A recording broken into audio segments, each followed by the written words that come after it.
Militarily Speaking, episode 79, Support the Enlisted Project. We'll call it STEP. Yes. This episode, we talk with Tony Teravainen, CEO and co-founder of Support the Enlisted Project.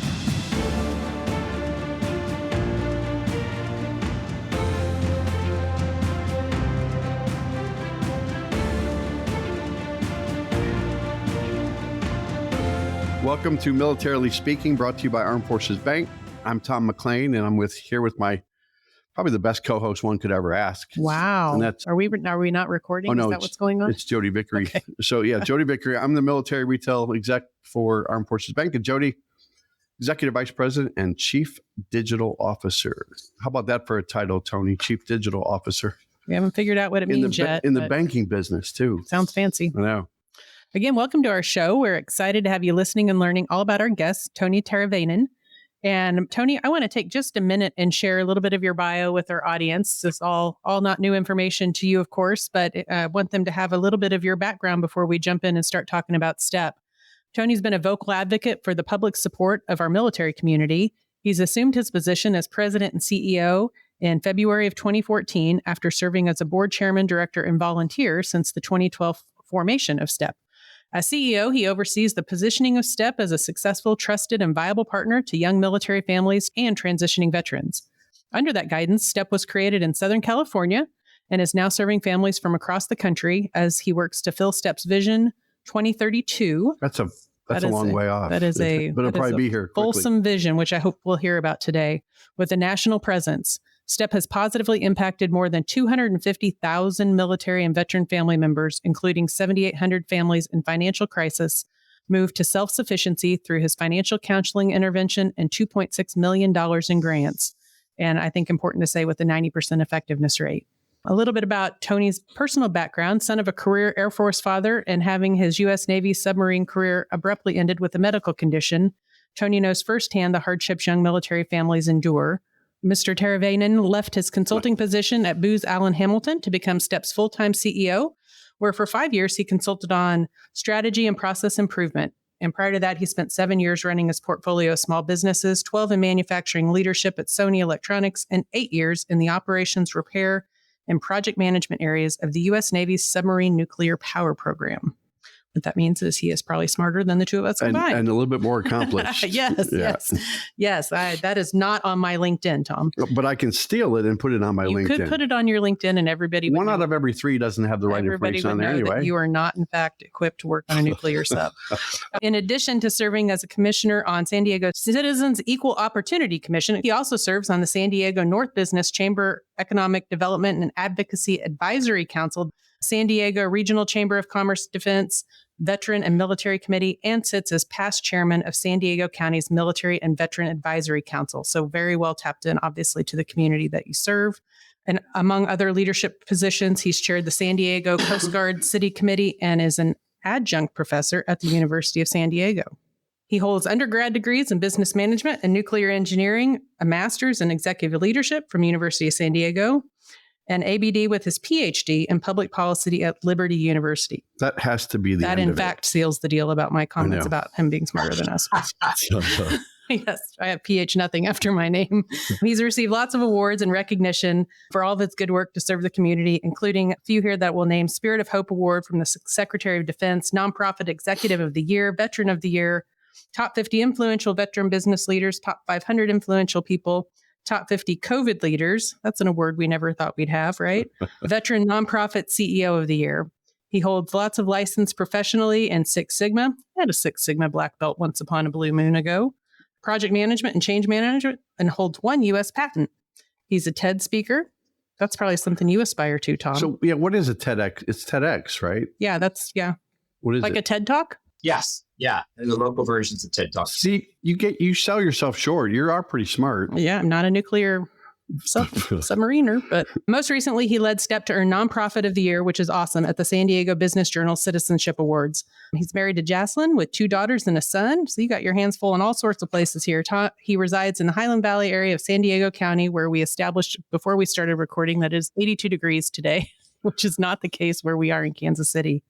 Yeah. So you're a busy guy is what I just read. When he tells us, when Tony says, I don't have time for March Madness. I appreciate that. He's doing stuff that matters. Yes. Right? Yes. And it all matters, right? Keep everything in perspective. Just to give, it's Jacqueline, right? Just to give did I say that wrong? I'm sorry, Jacqueline. We got to give her credit. She's going to listen to this and she's going to play it back for him all the time. My apologies. Yes. All right, we got that out of the way. Yes, he is far busier than either of us. And Jodi, I would say you did a fantastic job reading a very substantive bio and a very, as I said earlier, accomplished. Well, thanks. So we've got our accomplished guest who does impressive things on nuclear subs, and you're complimenting me on my reading skills. Which is they're right. They're in lockstep, aren't they? Yes. Wait till we talk about Tony's orchards. Level playing field. So, Tony, it is an honor to have you on your show. I'm going to try and raise this up out of wherever we were just headed. I want to say thank you for being with us. And before we pepper you with all kinds of questions, I'd love to have you just give our audience sort of that big picture view of STEP and what STEP is and what it represents. And then I know Tom and I both have several questions for you today. Great. So I worked to create STEP, Support the Enlisted Project, in 2012. And it's really born out of this idea that we weren't doing the hard work as a community. There's this gap in this area. And there was a lot of agencies in San Diego that were helping nonprofits and veterans just survive. There was a lot of hardship. 10% of the military is stationed in San Diego County. So it is the most densely populated county in America, military county in America.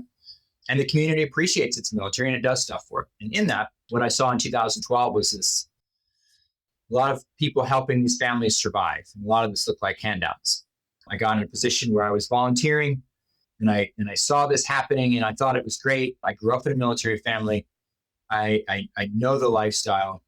I was the young submariner myself, and that is a challenging environment, especially for families and personal life.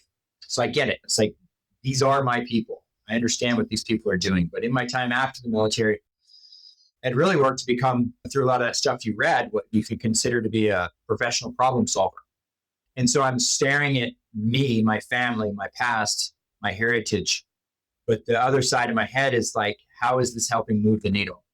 And really that was the starting point for STEP. And it's like, and we would give them half a chance to start a nonprofit, to do something. And I said, if we're going to do it, we need to fill this other gap. And this gap was, how do you help these families move past these lines of survival? How do you make them so they don't have to come back? And that kind of morphed into make it better financially. And then eventually I got to this point where it's like, let's help them through a financial crisis, but do it in a way that makes this their last crisis. Mm-hmm. And really that was the framing of the problem. I actually came up with some metrics to measure that. And then I had to go out and build a program to do it. And focusing on my strategy, I'm a strategy and process person. And I've also done a lot of work in change management, which is behaviors. So if I can make a bunch of government employees think it's a good idea to move out of offices back to cubicles. Makes you a magician, I think. Yeah. Yeah, those are cultural behavioral changes that once institutionalized shift the trajectory of that employee group or that corporation. So it's like following that concept, can we do something like that around financial behaviors? I got with some social workers. I'm like, who does this for a living? And I figured out social workers did this for a living, help people change behaviors. And I went to him and I said, look, you've spent your life helping people change behaviors around addiction, abuse, homelessness, obesity, all these other issues, these chronic self-destructive behaviors that humans gather so easily. You help them change what they do. Will this work for financial behaviors? And the answer was yes. And we worked to put together essentially a behavioral intervention program where we can bring people in a financial crisis, using that crisis kind of the step one of change, their burning platform, their reason to change. And we can help inspire them that they can change. We can help them create a path to achieve a future state that they originally thought was unimaginable. And we can resolve, restore, retain the basic necessities along the way with our checkbook if we have to. And we can walk with them for that year after to help them recognize that they're making these small wins. These small wins are becoming big wins while they institutionalize those behaviors. And that's essentially what STEP does. Our mission statement now is to create financial wellness. So we've always done the same thing. It's like how we express it's different.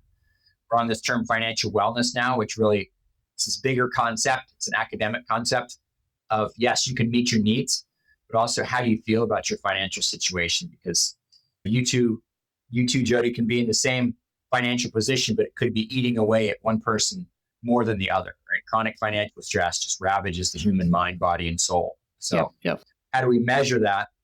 How do we help people get through that? So improve financial wellness. And this concept of financial wellness has been correlated to be one of the leading factors in food insecurity, homelessness, 25 mental and physical health conditions, and the leading catalyst for suicide. Yeah, I believe that. Yep. And we do that through counseling, education, and financial support. And we do that through our young military and transitioning veteran families. We started, like you said, in 2012, and it took 3 years to figure out if we were going to keep doing this. And the answer was yes. 3 more years to build the business stable. And then we started looking at the next steps, and we started to see if we could answer the calls from across the country that we're starting to get. So in 2020, I set up my operation in Washington State as a trial expansion. Can I perform this counseling program remotely into a state that hasn't watched us grow up? And at the same time, I was getting calls from across the country, like I said, and I said, well, I'm tired of saying no. It's not building my brand. It's not helping me grow the trust and relationship I need by saying no. So after a few very pointed conversations with clients who called my cell phone asking for help and me saying no, I'm like, that's enough. So I built a process at the same time. If they call me passively from across the country, how can I help them through their crises?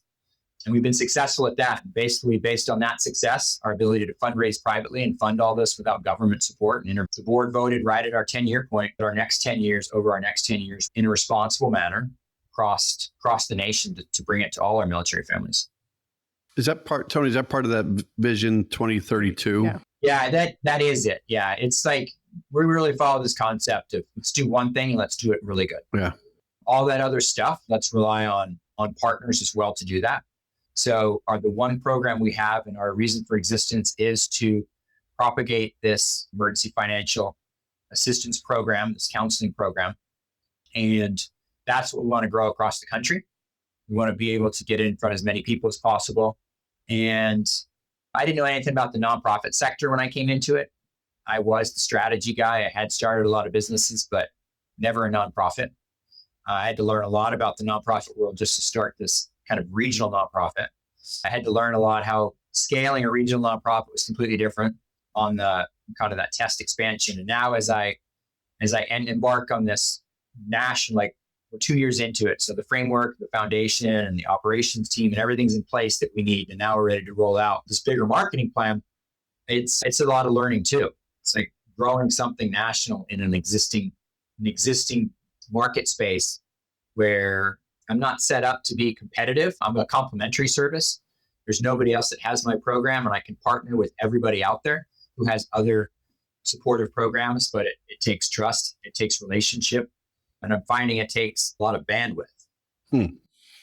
But it seems like the trajectory since 2012 is nothing but up, right? It's just you keep advancing the mission and you keep advancing the support and the recognition and the branding and the programs that you make that are really important for people. So kudos to you. Yeah, thank you. Yeah, I wrote down something he said, help them through their crisis and make it their last crisis. I like that very much.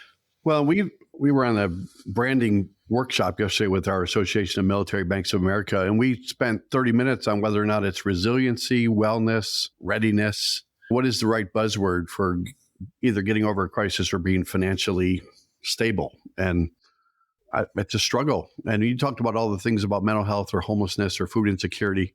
Those are the things that veterans are facing and service members and families. And you are tackling it head on. So you're doing good work. And my question, Tony, was going to be about the Emergency Financial Assistance Program. Is there anything else you want to add about EFAP if we're going to throw out acronyms today? I mean, yeah, it's a program that we created to serve a specific purpose. And we had that purpose in mind. We had our metrics in mind. As soon as we started getting enough data, we could analyze our metrics, and we actually went back into the program to adjust it. And we had to work, and we continue to work every day to achieve that 90% success rate. And I think it's one of the biggest testimonies, I think, to the validity of the program and why we need to expand it. So you figure this is not the military's problem, right? This is America's problem. America has poor financial habits, and they're developed before people turn 10 years old. And in their preteen years, they learn how to operationalize those financial beliefs. So we've got a country where 3 out of 5 Americans spend their entire paycheck or more. I think now it's up to 60% have less than $400 for an unplanned emergency. And I believe it's still around 70% have less than $1,000 total on assets. And the retiree population too, Tony, right? I mean, you think about what that nest egg looks like, or how much do they have in an emergency savings account? The numbers are not pretty. They're not pretty. And again, we've done this to ourselves, right? I mean, we've put policies and procedures in place. We put safety net programs into place that have allowed people to not do that. And we've actually created a culture where people don't need to take care of themselves. I think sometimes they don't even realize what it means to take care of. I mean, like if you ask people, how much money do you need to have put away so that you can retire They and just live? transact. You don't have to live an abundant, like crazy spending, frivolous lifestyle, but how much do you need to put away to live at least the standard that people probably don't even know. Yeah, so it's a bigger issue.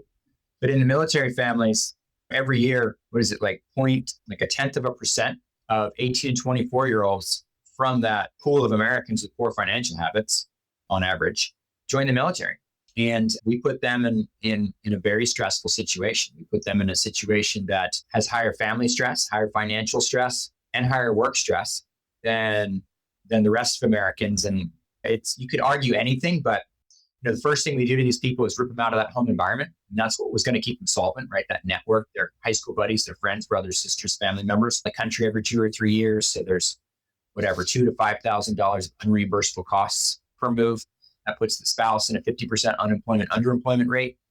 That locks them into that low income wage that 60% of our service members earn per HUD standards.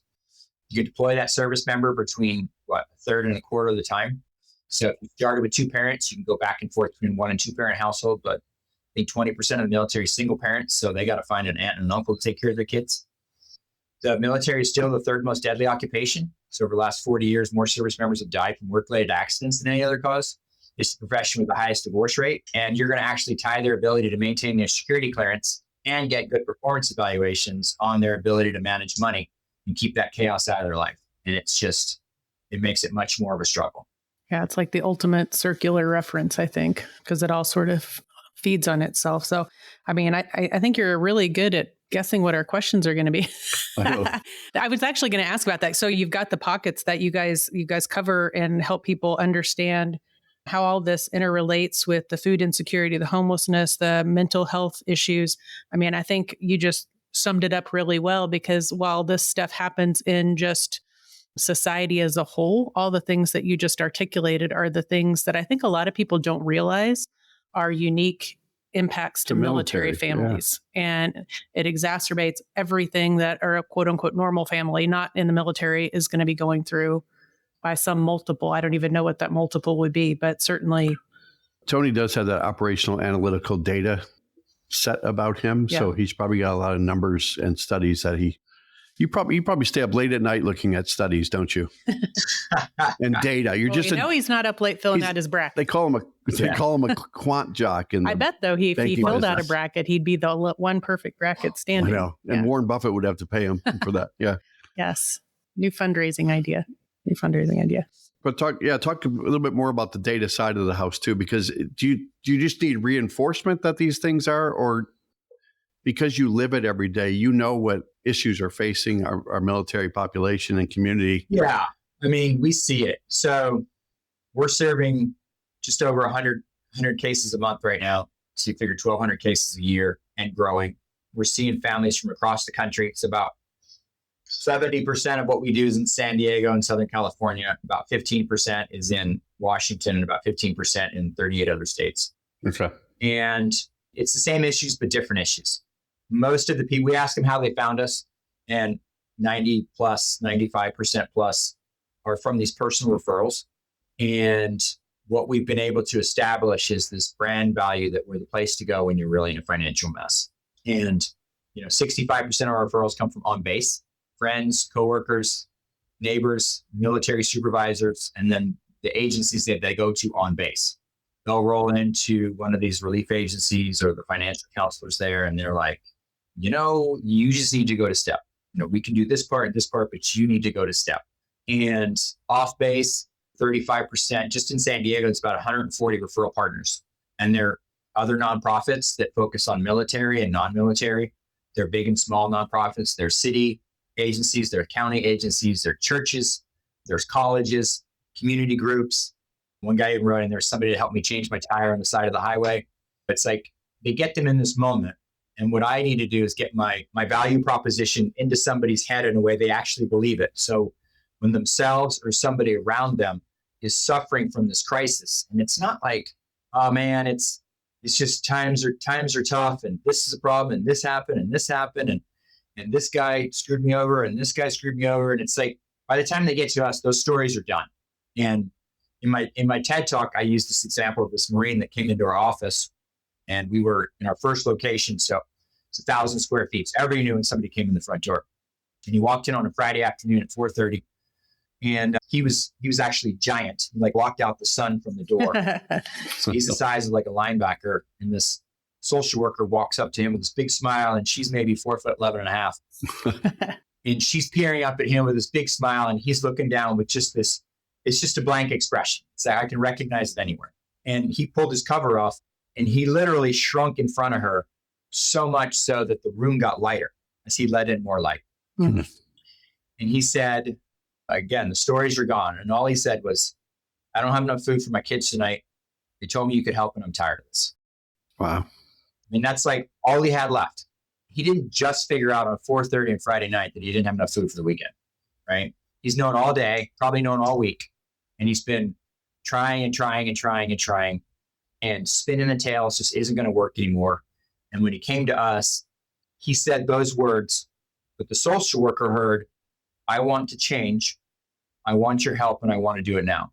And her job is to grab that tiny thread of hope that he's whispering that things can be different, and start pulling it and get him up to the top of his, and she is going to inspire him that it can be actually different, and that he can do it, that he makes enough money to meet his goals, that he can paint a financial picture for the future and start to really shift his thinking so that money is not a tool for survival, that money is a tool to achieve your future fullest potential and your future dreams and desires.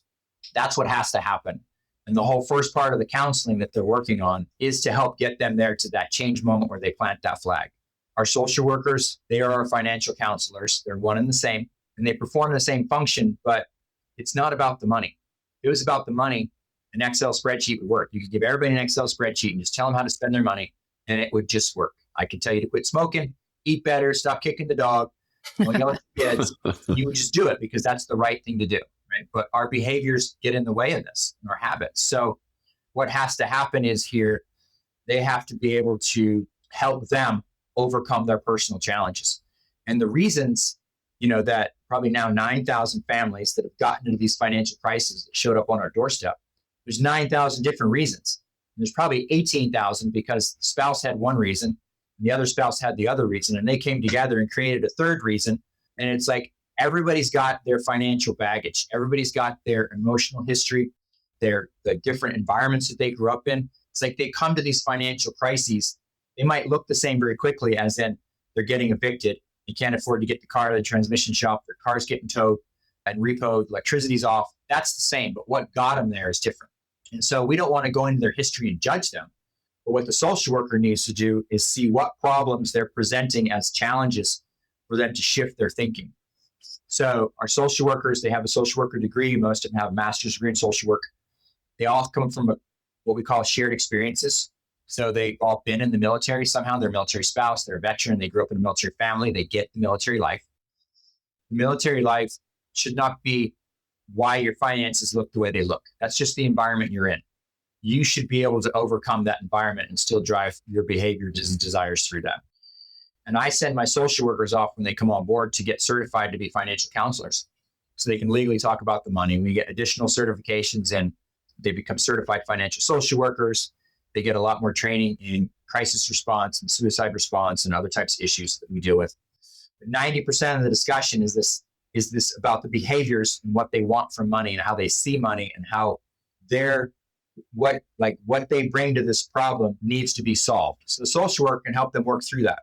And when they're looking at their budget, if they feel obliged to pay their parents' cell phone bill or their parents' heating oil bill in Chicago in the winter, or pay their youngest brother's college tuition because they're the oldest and that's their cultural duty, it's having that conversation is not for a banker, right? It's not for a financial planner.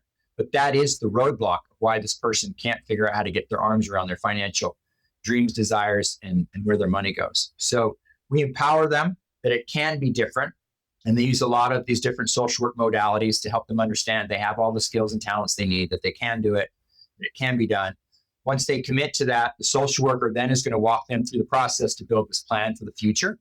It's not our plan for the future, it's theirs. So they have to say what they want. They have to figure that out. And that's going to come in shape of these goals. And of course, they're like, I don't have goals. Those are for rich people.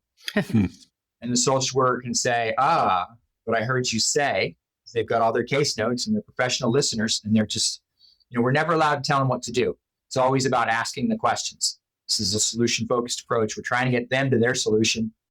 So they might have said they wish they had $1,500 in the bank. They wish they could fly home for Christmas because they haven't been there in 3 years because they couldn't afford it. They wish. These are their goals. So we get them thinking about their goals. We can present them with the situation. Well, now let's look at your current money situation. It looks like, from what you put down, you're spending $700 a month more than you make. And when you put it on paper, sometimes that's all it takes. Right. And then it's like, and now they need to address this. So give them the space and time to do it. And we can't tell them how to fix it. We can't even tell them it's wrong. If they don't say anything, we might nudge them and say, is that sustainable? Or for how long is that sustainable?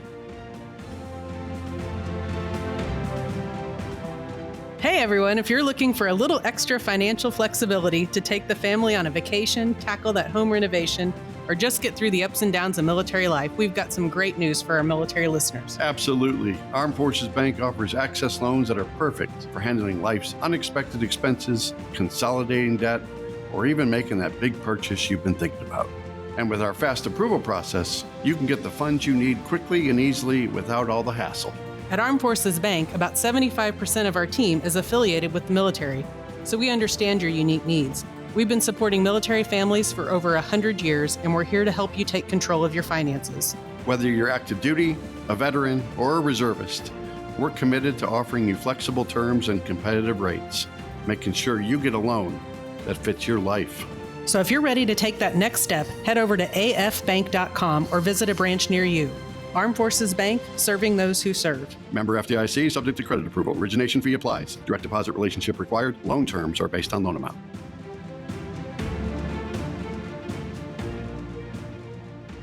And it's like, then how can you correct it? And it's like, well, I guess I could make more money. Is there a way you could make more money? Do you have ideas? Do you have options? And if the answer is no, then what else can you do? And they need to say that you probably spend less. Like, all right, can you? What can you cut on it? But they have to get themselves to a cash flow positive budget somehow. We have their debt portfolio as well. So once they get themselves to this cash flow positive budget, by this point, they're committed. The relationship is built. They feel like they finally have somebody that they can trust that's in their corner to talk about finances. So now they can start having next level conversations about why they spend their money, where they spend it. They can have conversations about not being able to talk to their spouse about money without fighting. So again, the social worker might offer some tips and techniques to talk to spouses about money. They might offer them tips to talk to parents or other people involved with the situation. They can help them with the bigger questions and issues they have. And ultimately, they get themselves to a cash flow positive budget. They have the surplus, and they can figure out how much of their money goes towards debt, how much of the money goes to their goals, and it's really based on the time they have. We can fund the restoration of any basic necessities during this process. And then really with that is the discussion. They might call us up initially and they're like, what's the unlawful detainer? It's like, when's your court date? It's like, how do you know your court date? Because we know what an unlawful detainer is. And it's like tomorrow. Like, you need to be there. Or you need to call your landlord. Have you called your landlord? No. Why not? He's a jerk. He may be, but he's the most important person. It's like, we need them to stop filing legal papers. We need the commission to say you can stay there for another week, whatever it takes. They don't know how to do it. They're too afraid. They don't know what to say. So the social worker might start doing some role playing with them, right? If you were the landlord and I owed you money, what would you want? So really helping them solve this through a hands-on process. Inevitably, we're probably on the phone with the landlord with them, but they are learning and they're contributing to this process. Once we get them all the way through the process, we launch them out of the nest. And we've gone through the first 5 steps of John Cotter's change model at this point.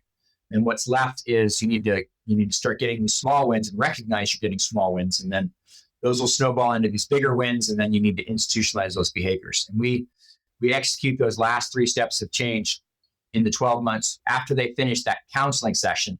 Then they move to follow up at 1 month, 2 months, and 3 months, 6 months, and 12 months. We see the largest gains in financial wellness scores during those first 2 months, because at the first checkup, it's a disaster. They're very negative. They're very glass half empty. This is never going to work. And the social worker can go back to their notes and say, well, let's look at what your priorities were. Let's see how bad it was. And you said the most important thing was that your kids ate every meal. Did they eat every meal? Well, yes, they did. All right, well, that's something, because that wasn't happening before. The next most important thing was this, and this. Did you meet all your goals? Did you go into automatic overdraft? These were the things you said were important. Did you do all those? Yes. All right, well, those are all pluses. Now, did you save all the money you're supposed to save? No, I only saved $6, not $25. Okay. Did you pay all the debts? Well, I paid this credit card a little bit, and that credit card a little bit, and I didn't pay any on that one.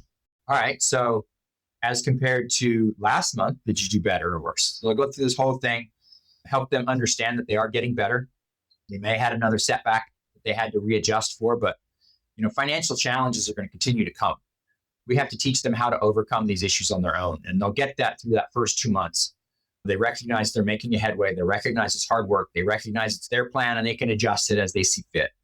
And then we continue to help them answer the questions, still be their financial friend in this process, and really get them to the point where they don't need us anymore. And we hope to never see them again. And 97% we never see again. So making it their last crisis is what we want. And that 3% that do come back, those are usually some pretty crazy stories. And it's a much deeper discussion because we've got all the case notes from when they came to us, whether it was months before or years before. So yeah, that's the inside workings of the program.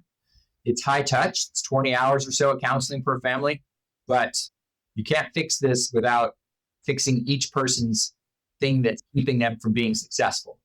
So we have to figure out what's keeping them from being successful, help them come up with a solution, and then help them start to live out that solution and then see the benefits. And then it's a self-fulfilling prophecy. They're just off on their own because now that's what they want to do. They realize they can do it and their life is actually getting better. And with a 90% effective rate. Yeah. They got the right they're formula. internalizing. The way that you're approaching it, you're causing them to internalize the how the process works versus just like you said, you don't want to just give them the answer because then that would be really destined to fail, I think. But yeah, teaching them. We see that as kind of the easy way out. Yeah. And a lot of people do that, right? I mean, if you don't have a house, you just give somebody a house, but they don't understand the value of that house. Right. They don't understand the value of that rent payment. And we'll have a number of clients that aren't willing to do the work, and they might drop out and call us back next month and drop out and call us back next month. They're just trying to get it as easy as possible. And it's not they're trying to work the system. They're scared, right? They don't want to get evicted. You got some single mom yelling at you on the phone that blaming you that you're going to put them and their babies on the street. It's like, no, we're not going to put you on the street. We're giving you an option to be able to keep this, but you need to work through it. Yeah. And eventually they either come through the program and they go through it or they're not going to change and we're not able to help them. Tony, I'm going to wrap a couple questions together too about the private funding, no government funding, but you've got fundraisers. I'm assuming Cammy's the college is more on the fundraising side, but you also have the great golf event that you do annually there's a lot of household names that are out there that are supporting STEP at that golf event, but you've got a lot of companies rallying around you, and kudos to you again for probably building those relationships and showing the value proposition of what STEP does for people. And I can't imagine all the different ACSs and FRGs and all these other organizations inside the gates that you're collaborating either on a national level or local level at these installations. But you've got a lot of national support with prominent companies. And talk about the fundraising side or the programs that are helping you drive money for your nonprofit. Yeah, I'd say we started this and we were just getting nickels and dimes from community members, and we've been able to continue to grow it. As we've been able to show more outcomes, larger impacts, larger outcomes. And through this new messaging with our updated mission statement that talks about financial wellness, we're trying to think about what's the most important thing we do, and recognize keeping somebody in their house is great. Getting electricity turned back on, feeding kids, giving them diapers, that's all great. But it's like, that's not what makes it sustainable. What actually makes this sustainable is that feedback that we get from that next level, where that client says, you saved my marriage. I don't feel like a failure as a parent anymore. I now have hope for the future, right? We've caused a very significant change in that person and helped really revitalize their ideals about what America offers, and that they can actually be part of, they can fulfill what they want to. They can reach their fullest potential. They have dreams again for their kids. They don't feel like they're stuck in the system. And I think that's the most important thing we're doing. And the more we're starting to share that, the more we're sharing that we have the ability to manage this program across a growing geography, the more we're demonstrating we can help people in their communities or in isolated communities across the country, help them solve these. I mean, these are the greatest societal ills that we're fixing for our military families. Having discussions with the recruiting generals about how this affects retention, right? How this affects reenlistments. I mean, the worst recruiting poster we have are all these homeless veteran ones, Yeah. all these broken veteran ones. And the transition, people get out for a lot of reasons, but quality of life is one of the biggest ones. Blue Star Family does a great survey on this every year, and it's finances, it's quality of life, it's stress, it's food insecurity. It's this living in this constant financial stress just really makes the military life challenging. And what we have to offer these families is a way to take away that stress, put them back in the driver's seat. Maybe they stay in longer, maybe they recommend it to their friends, but at least while they're in, they have a better life. And then while they're out, they're going to have this better life. And the more we can share that message across the country and then say, who else wants to help us serve more families? It's like we're finally getting all our stuff squared away enough that we can go full tilt into this growth. Last week, we have our AOR was actually expanded across California, Oregon, and Washington. So we're officially 3 states covering now, and the rest is space available. And we'll be broadcasting that out with this growth, and we'll be looking for more folks to help us. It's not, I didn't want to do this as an extension of the government. If the government could have fixed this, they would have. Right. Yeah. So I don't need to come up with this idea on how to do it that is, I'll say, sophisticated, and then have somebody come in and say, yes, I'll fund you to do that, but do it this way instead. Right. Here's all the red tape. Yeah. It's like that doesn't work. We don't have the time for it. We don't have the bandwidth for it. And we run much leaner than that. We're not trying to set this up as this giant enterprise we're trying to create. We just want to get this program in front of people and keep our focus on what we believe is the right thing. So yeah, as we continue to scale across the country, I'm out fundraising in Hawaii right now. The Hawaiian military leadership wants us. And then I learned it's not just Hawaii, it's all the Pacific Rim. I'm like, how did I forget about South Korea, Right. Japan, Alaska, Guam? There's people living in a lot of hardships out there as well. And they want our program. So in fact, the general's wife, Army Pacific general's wife, she said, where are you going after Hawaii? And I said, probably Colorado or Texas. And she said, keep going west before you go east. I am west. She's like, oh no. Yeah. Oh no, you're not. So yeah, that's my dream. That's why I've stuck with this. I was planning on being with STEP just to get it started. And then I fell into the CEO slot as well. And I said, well, I'll do this for 6 or 8 months and get it to a place that doesn't need me anymore. And Yeah, you can't. There's no escape, you're hooked. Tony. You're hooked, no yeah. escape. well, and what it looks like when it doesn't need me anymore. It's like it always needed to go to that next level plateau. Yeah. And so I just keep pushing this rope and making it happen, I guess. It's like we've got a great team, very passionate team and great supporters. And we're just really blessed to be able to do this. I was going to ask a little bit about your team, but before I do, I want to make sure that along the way, I don't think we've pointed out the website yet today either. Make sure we got that right. It's www.teamstepusa.org. And so I think a lot of the information, hopefully, that people can find out there. You have an impressive staff. They run the full gamut, as you shared today, from people with talents and gifts in social work, military experience, nonprofit experience, you name it. Grant writing, marketing, all the skills that you need to execute on the plans that you've laid out here. As you expand and go beyond, how do you see maintaining that level of high quality, high caliber folks around you to make sure that that's fulfilled when it's not right there and close enough to touch on a daily basis? Yeah, that's a really good question. I have put a lot of thought into that. And a lot of this comes back to processes and procedures. And it's like we have the top rating on the big three watchdog agencies, and people are like, Tony, how did that happen? Well, it didn't happen by itself. Right. I had a strategic goal to get the top ratings, and I had to figure out what they used to rank me. And I went back in and I did all those things, which helped me set up a good agency. Those are all best practices to begin with. And we did it. So policies and procedures with the people, but I follow a servant leadership style. My number one job is to facilitate the success of my team. And I think I say that enough that they joke about it. They believe it though. Yeah. Which means they believe it. Yeah. Right. And I have to live up to my part of it. So how do we continue to grow with this culture? The culture is the most important thing that I do. Beyond, I think facilitating their success is actually comes from this culture. And I go to lunch with every employee at this point, every new employee at their 45-day point. And I want them to meet me because a lot of them don't get to see me anymore because I travel a lot and they are in different places. I want them to understand what I want for this culture. And then I also want their feedback on how they're assimilating to the agency, because soon they're going to get their 90-day performance evaluation, which we tell them what we think of them. But in that culture piece, I talk a lot about the early days, why I did it, my story. And when I started it, I didn't know anything about nonprofits. And at the time, my mother was, I think she just retired or was getting ready to retire as a college professor, an English college professor. And my first annual report was a PowerPoint slide deck. And we had to come up with grant letters, and we had to come up with slick sheets and stuff like that. None of us knew anything about this stuff. So I was asking her questions.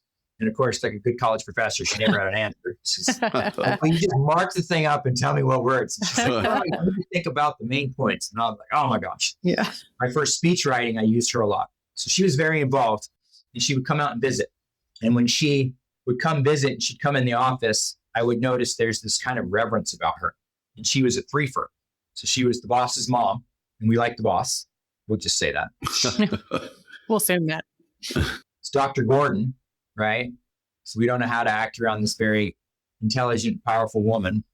But at 18 years old, she was also a military spouse with one kid. And by 20, she had two kids, and her husband was going back to Vietnam for the second time. And she grew up in Wichita, Kansas. And now she's getting dropped off in Brooklyn, New York with this 150-person family. And that's the road she lived for 20 years as a military spouse. She didn't even start going to school until after my dad retired from the military. So she gets it. And really my point to my team is the way you treat her when she comes in the office, the way everybody treated her, that's the way we're going to treat every family. And I don't care how many caps are in that email, what that text looks like, how much they were screaming on the voicemail they left, or what kind of circus comes in that front door. You need to treat them all like they're my mother, like you would treat my mom, because this is where she came for 20 years while she was trying to figure out how to keep our family together as we traveled around the world, supporting my dad in his service. And so that culture, that we need them to feel like we're a safe place, that we respect and honor their service. We're not here to judge their past or their future. We're here to walk beside them while they overcome these challenges that they have with their money and get them on a path that's shame-free and where they can actually achieve the futures that they dreamed about. Yeah, it's so important. I mean, I made a note in the margin on something you said earlier. And as you were talking, it's just, you've built this place of trust. And with this group of individuals who are of high character and strong disposition, it's hard sometimes for them, I think, to ask for help. And so to create that place where it's comfortable and maybe not comfortable, but safe to do that, like you said, in that judgment-free zone.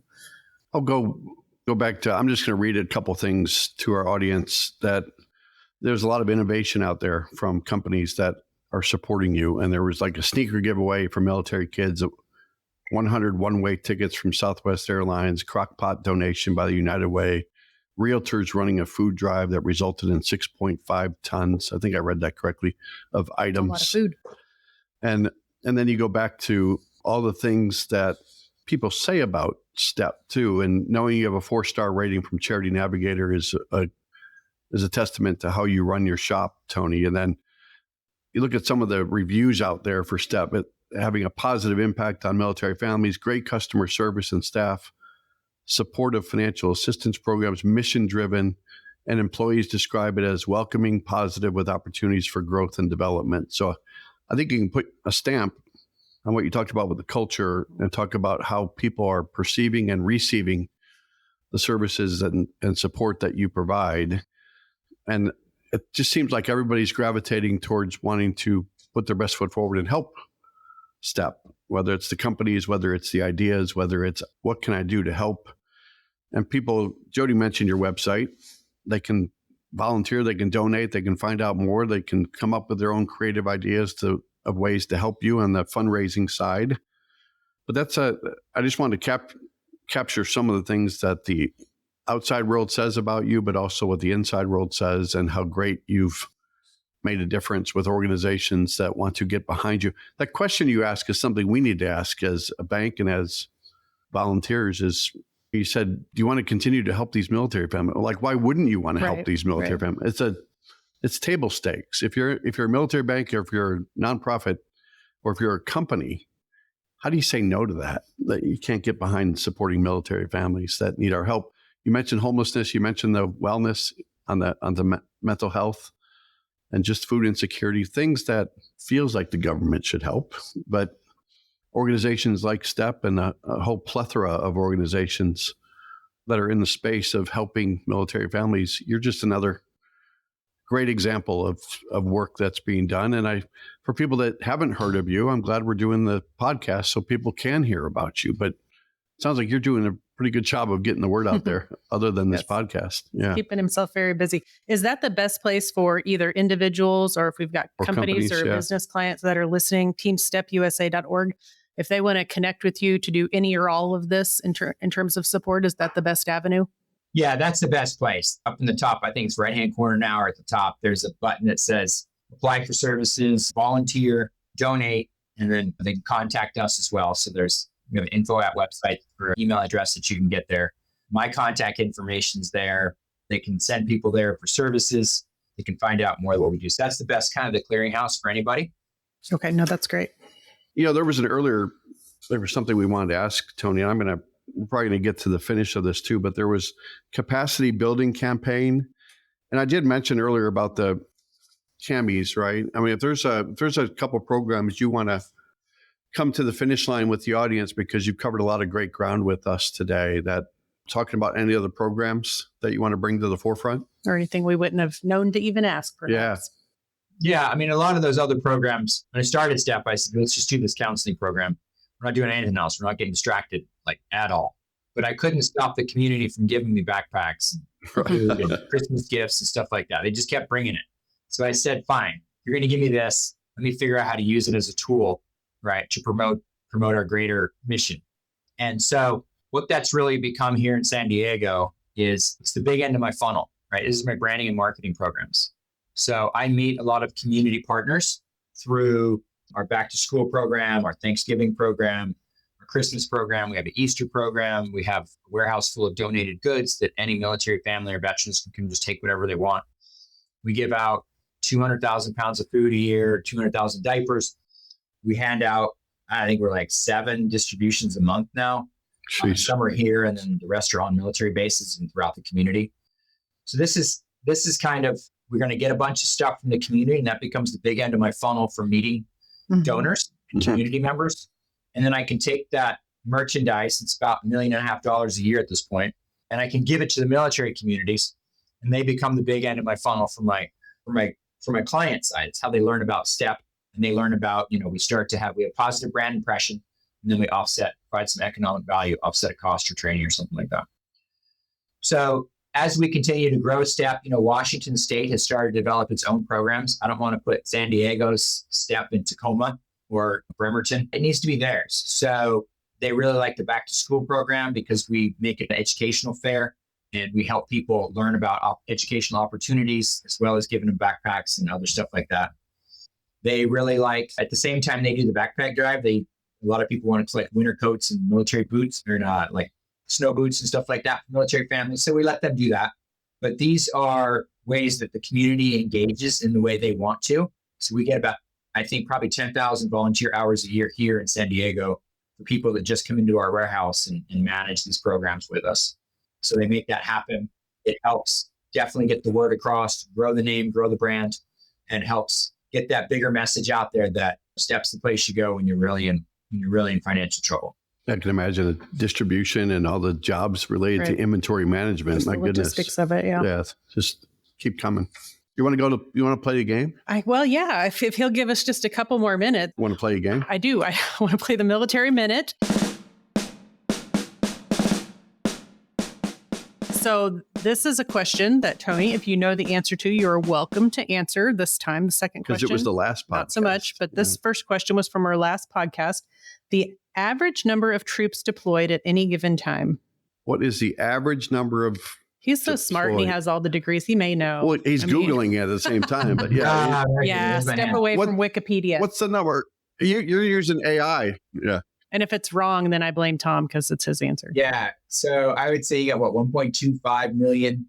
So let's just say 10%, 125,000. Oh, I told you he's a data guy. Math is mathing on his end. He's got the margin of error in there, plus or minus, right? And I don't know if you call like somebody's stationed in South Korea or Germany. Now he's getting technical. Yeah. And Tom doesn't think things through to that level. I'm going to put asterisk next to the answer then.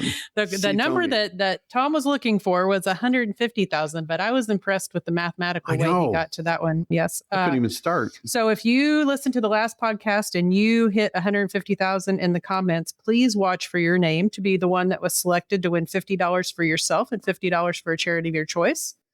And now I, Tony, am going to apologize in advance for today's questions. This is one of my favorite questions of all time. So this is the first time we've ever had a 3-part question because Tom can't control himself. Oh, it's the second time? Yeah. Okay. And you can't answer these. And it's probably best if you don't anyway, because right now I think you're a very smart person. I know. And I kind of went down to third grade level on this, right? And Tom took us down a whole different path, but the theme is STEP. So you'll hopefully at least enjoy I thought that was pretty clever. That he tried really hard to be thematic today. This week's Military Minute takes us to a question or questions, plural, about music trivia. So don't answer. It is a 3-part question. I want to see if he can. I want to see his response. Okay, so nod if you know, because then it'll make Tom feel better. Yeah. Which musical group sings the song Step by Step? I feel like I should sing these. Pause. Step by step. So that's question 1. Which musical group sings the song Give Me 3 Steps? We're getting nothing. I got Tony. no nods coming in hot from Tony. The third question is, which musical artist sings the song 1-2 Step? Not to be confused with the Texas 2-Step, which is totally different. We have a lot of arts, entertainment, culture. We bring it all back to the culture side. These should all be Googleable. Make up a word. Googleable.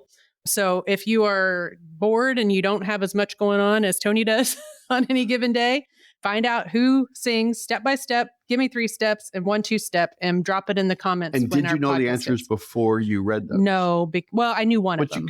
I know, but you can sing them in your head. I could sing 2 of the 3. So anyway, post your best answer. You guess if you need to. And then if you guess right on all 3 questions, then you too could be entered for a chance to win $50 for yourself and $50 to a charity of your choice. And I did the 3-parter with STEP to keep people thinking about STEP. Is that fair? Well, I'll just say good job, Tom.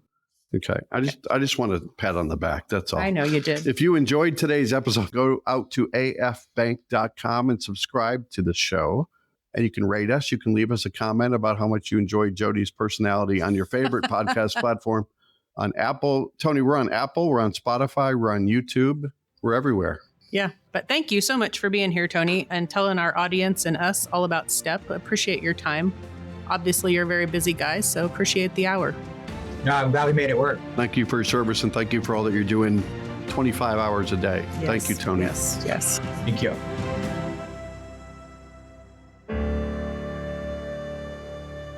Copyright Armed Forces Bank, member FDIC, equal housing lender. All non-Armed Forces Bank owned apps, websites, company names, and product names are trademarks or registered trademarks of their respective owners. Their mention does not imply any affiliation with or endorsement by Armed Forces Bank of them or their products and services. They are merely used as examples of the many available apps, companies, and websites that offer similar services. Before using any app or website, you should carefully review the terms of use, data collection, and privacy policy. Apps may have an initial cost or in-application purchase features. This information is general in nature and is not intended to be legal, tax, or financial advice. Although Armed Forces Bank believes this information to be accurate, it cannot ensure that it could change. Statements or opinions of individuals referenced here herein are their own, not Armed Forces Bank. Consult an appropriate professional concerning your specific situation and respective governing bodies for applicable laws, such as IRS.gov for current tax law. Armed Forces Bank, the Armed Forces Bank logo, and the Militarily Speaking logo are registered trademarks of Armed Forces Bank.